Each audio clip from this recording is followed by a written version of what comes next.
আমি সিকিউরিটি বলে দিয়েছি সিকিউরিটি কালকে আঙ্কেলের 15 দীঘায় বাস উদ্বোধন ওরা সব বোন ছেলেগুলো চলে আসতেছে এখানে যায় বলে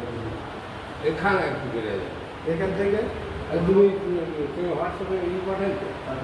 কি কথা হচ্ছে না ও সেটাও বেশি করতে না বলবো শুধু আমার টেস্ট করবে